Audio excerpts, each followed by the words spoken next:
Today, sir, I'm gonna discuss about week 6 formative assessment. So, task 1 is calculate our maximum cargo loadable quantity using hydrostatic table. So, the given sa summer draft is 9.217 meters. 9.21 is equals to 33,378.71 on the hydrostatic table. Then 9.220 is equals to 33,418.88. Then next is 0.010 over 0.003 40.17 over x minus 33,708.71. 0.010 x minus 33,333.79 is equals to 0.121 plus 33,333.79.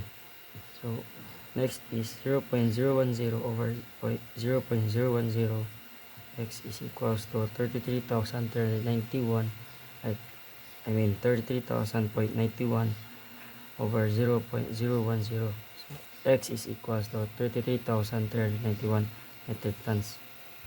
So non-cargo FO plus DO plus FW plus constant.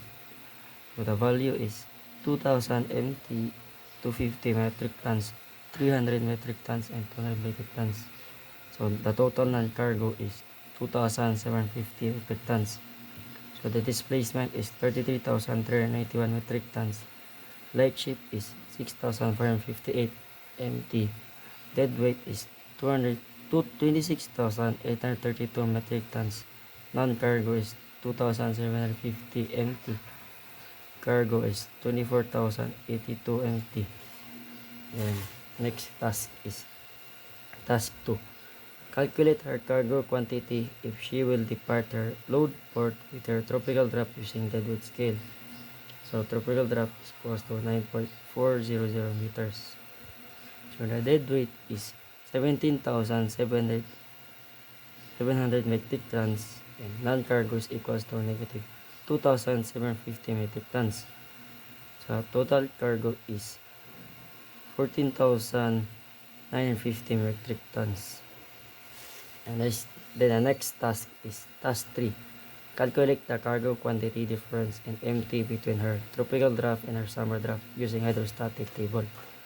Cargo difference: summer draft cargo minus tropical draft cargo.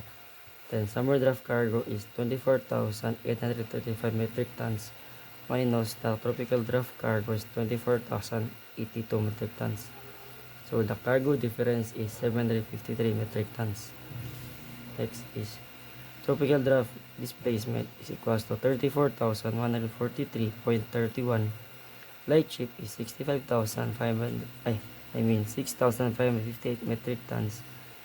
Dead weight is equals to 27,585.31 metric tons.